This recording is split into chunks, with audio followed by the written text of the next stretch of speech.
नमस्कार, आप स्वागत है मेरे यूट्यूब चैनल पर। मैं विपुल, आपका दोस्त, एक बार फिर से आपके बीच जुट गया और बात करेंगे आज मेरे दोस्त। आज बात करेंगे ऑडिट के बारे में। ऑडिट का पेपर यहाँ पर अब से आपके पास 1.5 दिन बचा है। ऑडिट का आपका पेपर है और ऑडिट का पेपर एक ऐसा पेपर, सीएफ फाइनल ग्रुप 1 का आखिरी पेपर, और यहाँ पर दोनों ग्रुप में मिला ले तो सबसे बेकार पेपर, सबसे पनौती पेपर मोस्टली स्टूडेंट्स के लिए, जिसमें स्कोर करना हो जाता है काफी ज्यादा मुश्किल। और देखिए, बस ये लास्ट का 1.5 दिन आपको मैनेज करना है। और कैसे मैनेज करना है मेरे दोस्त? देखिए, बैठने का, आराम करने का समय तो बचा नहीं आपके पास। आपको लगना पड़ेगा 7 बजे से पेपर देके आए, 5 बजे, 5:30 बजे, आधा 1 घंटा रेस्ट करें और आप 7 बजे अपने टेबल पर बैठ जाए और शुरुआत कर दे पढ़ाई करने से। और देखिए, सबसे पहले मैं आपको स्ट्रेटेजी बताना चाहूंगा मेरे दोस्त। सबसे पहले आपका फोकस क्या रहना चाहिए? सबसे पहले आपका फोकस रहना चाहिए स्टैंडर्ड्स के ऊपर ना टूटे। स्टैंडर्ड्स बहुत ज्यादा है, कवर करना इतना आसान नहीं रहता।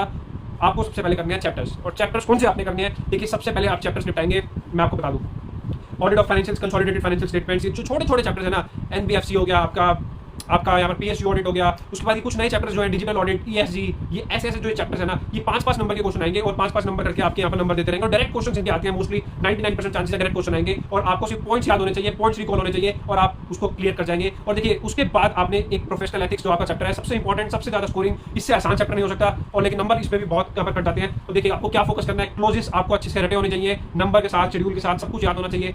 आपको हर चीज प्रॉपर याद रहनी चाहिए मेरे दोस्त। ये आपको ध्यान रखना है क्लोजेस के अंदर, प्रोफेशनल एथिक्स के अंदर। और प्रोफेशनल एथिक्स देखिए 15 से 20 नंबर का आएगा। जब आपको लगे आप सबसे फ्रेश हैं, अच्छे से यार प्रोफेशनल एथिक्स को निपटा लीजिए। उसको हल्के में ना ले। लोग हल्के में लेते हैं, उनको लगता है आता है, लेकिन उसमें भी नंबर नहीं आ पाते पेपर में। मैंने देखा है, क्योंकि 20 नंबर का तो आता ही आता है। अगर बच्चा उसमें उसको आता है, अगर उसमें 15 नंबर वो ले आता है, तो फिर कहाँ दिक्कत आती है 40 बनने में। और मैं आपको बता रहा हूँ, 40 लाना ऑडिट के अंदर बहुत मुश्किल हो जाता है काफी सारे स्टूडेंट्स के लिए। पर्सनली मेरे जैसों के लिए भी यहाँ पर मुश्किल हो जाता था 40 क्रॉस करना ऑडिट के अंदर। तो मैं आपको इसलिए अपने एक्सपीरियंस से बता रहा हूँ, ऑडिट को हल्के में ना ले। सबसे पहले चैप्टर्स निपटा लीजिए और पूरी कोशिश करें आपकी शाम, नेक्स्ट डे एग्जाम से एक दिन पहले, शाम 5-6 बजे तक अगर आपकी सारे के सारे चैप्टर्स निपट जाते हैं। वैसे तो मैं बहुत ज्यादा लेट कह रहा हूँ, लेकिन फिर भी अगर आपके चैप्टर्स बहुत अच्छे से हो जाते हैं तो ये लगा लीजिए आपकी 60% कवरेज हो चुकी है, 50% लगा लीजिए। उसके बाद आपको क्या जाना है? आपको जाना है ये छोटे छोटे जो स्टैंडर्ड्स है ना, आपके छोटी छोटी सीरीज है, 800 की, 4400 की, 3400 की, इनमें आपको 1-1 घंटे से ज्यादा नहीं लगेंगे मेरे दोस्त। और 7 से 8 बजे तक आपके ये सब चीजें निपट जानी चाहिए। अगर 7-8 बजे तक आपकी सारी चीजें बहुत अच्छे से हो गई है ना, उसके बाद आपके पास बचते हैं स्टैंडर्ड्स।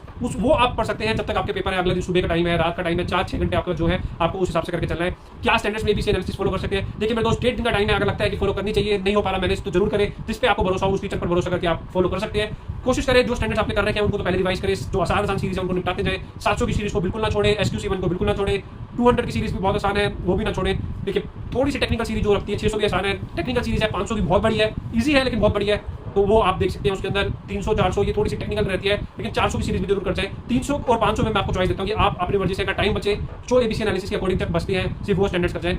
इतना भी आप कर जाएंगे मेरे दोस्त तो ये भी आपके लिए बहुत हो जाएगा। ये भी काफी ज्यादा है, जितना मैक्सिमम हो सकता है आप कवर करें। देखिए, पैनिक करने की जरूरत नहीं है। 60, 70, 80% भी अगर आपने अच्छे से करा है ना, तो आपके नंबर आ जाएंगे। ये मैं आपको लिख के दे रहा हूँ। आपको हेडिंग्स पर फोकस करना है, अंदर का मैटर नहीं याद रहता, बाहर में जाए। आपको कारों की क्लोजेस याद रखने हैं, प्रोफेशनल एथिक्स के क्लोजेस याद रखने हैं।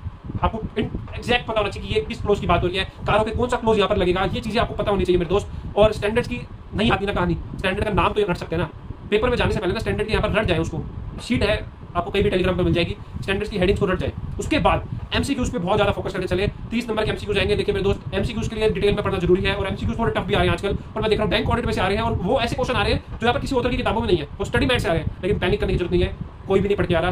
90% लोग नहीं पढ़ के आ रहे स्टडी मैट। ज्यादातर स्टूडेंट्स ऑथर की किताबों से पढ़ते हैं। जो होगा, मुश्किल आएगा पेपर, सबके लिए आएगा, जैसा होगा सबके लिए होगा। बस जी जान लगा दीजिए। कोई आपको दिक्कत है, कुछ है परेशानी, तो आप बता सकते हैं मेरे को। मेमोरी टेक्निक्स चाहिए किसी चैप्टर की, हर चैप्टर की अपलोडेड है यूट्यूब चैनल, मेरे यूट्यूब और टेलीग्राम पर। बस इसी के साथ आपसे कहूँगा, जी जान लगा दीजिए, लग जाइए और बिना टेंशन के पढ़ते रहे। और टाइम को लेकर चले कि इतना टाइम एक चैप्टर को आप देना है, क्योंकि अगर आप पढ़ते रहेंगे आपको पता नहीं चलेगा, आपका दिन बीत जाएगा, रात अगला दिन आ जाएगा, पेपर आ जाएगा और फिर पैनिक क्रिएट होगा।